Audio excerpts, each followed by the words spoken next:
ګرانو کتونکو السلام علیکم. زه یم شمیم شاهد د میدان ډیجیټل سره. تاسو ته معلومه ده چې د افغانستان کې د طالبانو مشرتابه اعلان کړی دی چې هغه خلکو چې څوک د دوی د حکومت تر راتلو سره بهر خارجه ملکونو ته تللي د هغوی دپاره عام معافي ده، هغه خلک واپس راتلی شي او په افغانستان کې خپلې دندې خپل کارونه ترسره کولی شي. طالبانو دا اعلان هغه وخت کې وکړو چې کله د اختر د لوی اختر په موقع باندې په مختلفو ملکونو کې مختلفو هیوادونو کې افغانانو چې کله د اختر دستوري کولې نو هغوی په طالبانو باندې ډېر زیات تنقید وکړو، د طالبانو د پالیسیو غندنه وکړه، خصوصا د طالبانو سیاسي پالیسو سره هغوی ډېر زیات اختلاف ولرو او دا خبرې هغوی په ټوله نړۍ کې اوچتې کړې. په دې موقع باندې د ټول نه غټ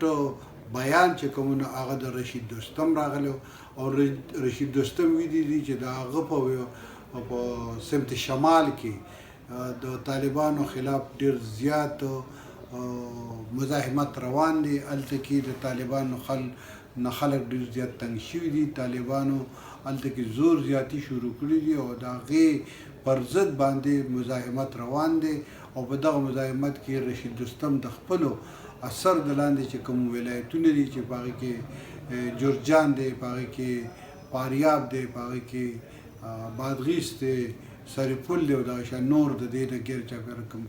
ولایتونه دي، په هغې کې هغه دا وایي چې دلته کې یو منظم مزاحمت روان دی او ډېر زر به د طالبانو خلاف هغه شان مزاحمت وشي، هغه شان خلک په میدان ته راوځي لکه څنګه چې د 9/11 نه وروستو طالبان چې کله دوی افغانستان ته تللي وو او حملې کړې وي او بیا هغوی نیسلي شو او دا ووایي چې د هغې تاریخ به دلته بیا دهراویږي. نو دا یو خبره کړې ده. بل طرف ته چې کله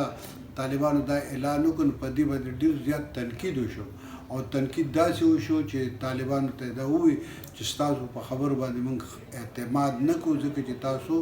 دروغجن یئ، تاسو د چا لارپوس یئ او تاسو موږ صرف د مرګ دپاره واپس راولي او ټولو په نړۍ کې د افغانان چې کوم میشته دي تس نس دي نو هغوی د طالبانو دا بیان چې کوم دی نو تر ډېره حده پورې رد کړی دی. خو د بدقسمتۍ نه که تاسو وګورئ نو په پاکستان کې یو مؤثر ډله ده او د هغې ته به زه کله کله سرکاري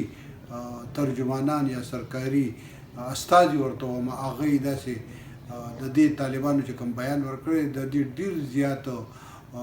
پذیرایي کوي او دا ډېر زیات ښکلی بولي، خو حقیقت داسې نه دی. حقیقت داسې دی چې په طالبانو باندې خلک اعتماد نه کوي، د طالبانو نه خلک خفه دی.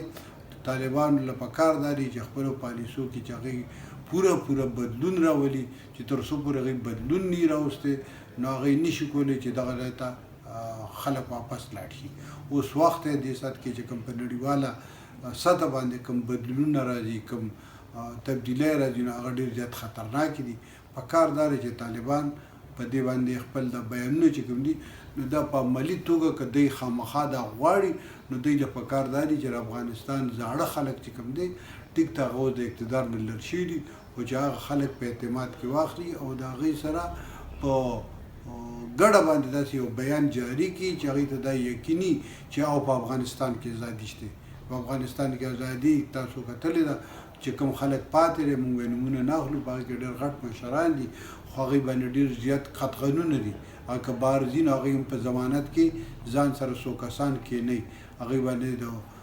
سیاسي بیانبازۍ هغوی نشي کولی، سیاسي خبرې هغوی نشي کولی تر دې پورې چې هغوی په خپلو کې که کښېني هم سیاست باندې خبرو ته اجازت نشته. په افغانستان کې چې تر څو پورې په سیاست باندې پابندي ده هغه خلک واپس نشي راتلی. ډېره مننه. موږ سره اوسېږئ د نویو خبرونو دپاره د افغانستان او د پاکستان د حالاتو په باره کې. ډېره